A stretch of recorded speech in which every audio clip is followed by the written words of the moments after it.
Hello, Dr. Pie. Are you going to talk to us today about the hardware for your CNC project and how you're going to put the finishing touches to it and any issues you're currently experiencing? Well, that's a very good question because, yes, that's exactly what we're going to be doing.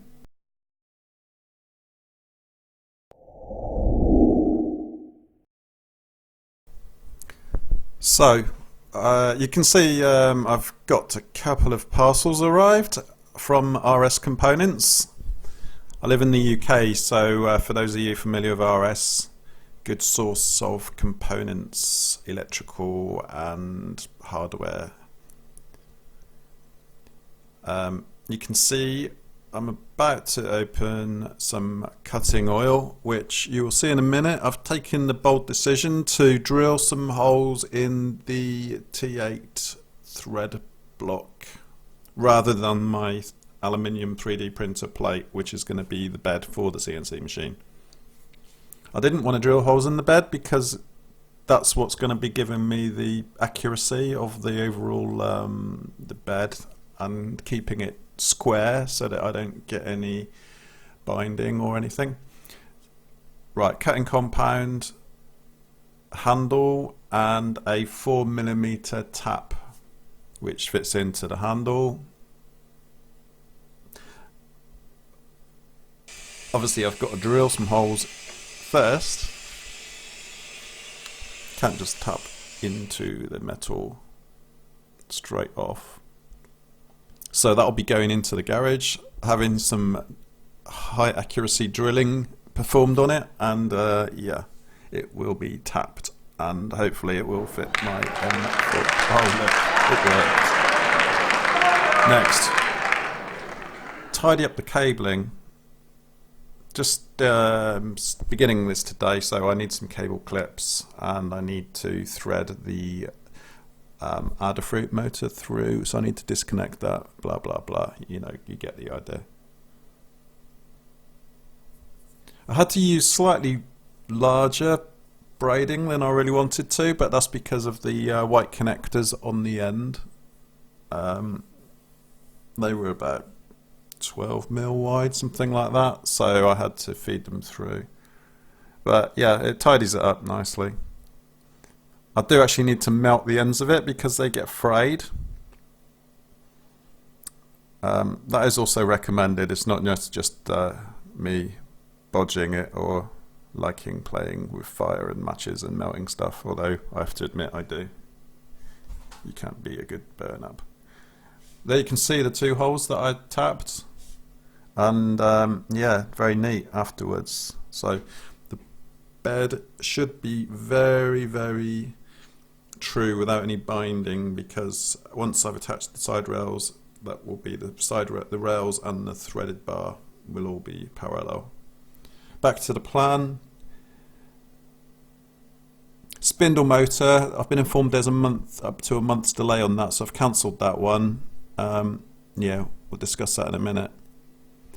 I've taken the bold decision to buy a Protoneer CNC HAT because I have read from various sources, particularly this one. Sorry, that's the spec. So we've got some advice there saying use Pi and a HAT rather than messing about with a PC and Arduino, and I kind of agree with them because I don't really want to buy or sacrifice a PC, and I think if I can SSH or VNC onto the Pi, then Pi plus a HAT's got to be the way to go. Right, the bed, still need some spacers there just to get it up and parallel.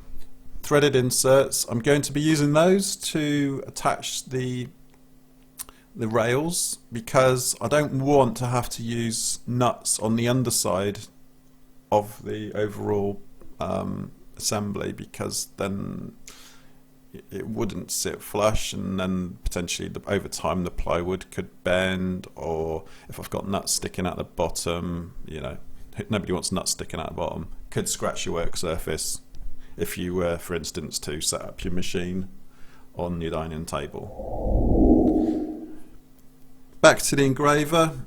I might stick with that version because it's cheap and it will just enable me to test to begin with. The other alternative would be to buy about one that costs about 50 quid, and I could use it on my next project.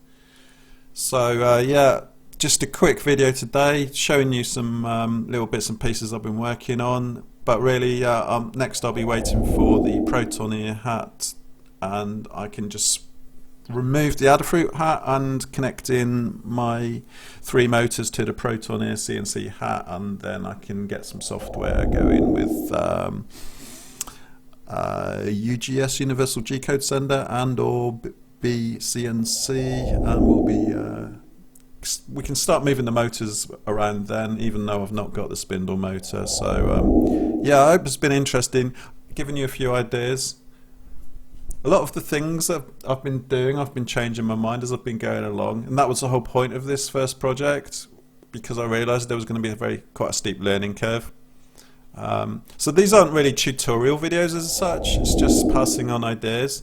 A lot of the things which I've picked up and shown you here is a result of what I've learned from other YouTube channels. Just to name drop a few, one is John Ward. He's an electrical engineer, but he built his own CNC. Search for John Ward on YouTube, you'll find him. Keith Howlette, another one, he made a foam cutter CNC. Search for Keith Howlette on YouTube. Various other sites. AVE is just a good one if you want to learn about how to take stuff apart and swear a lot. But he's obviously a very clever man, and produces some highly amusing videos. So yeah, AVE. I believe AVE stands for Arduino versus Evil. But yeah, there's a sort of a CNC vibe to most of to all of the channels I've just mentioned. So yeah, I'll create a playlist with these on, and for you to look. Obviously I'd prefer you to look at my videos and subscribe, but why not look at mine and those as well? So who knows, have fun, whatever. See you around, bye.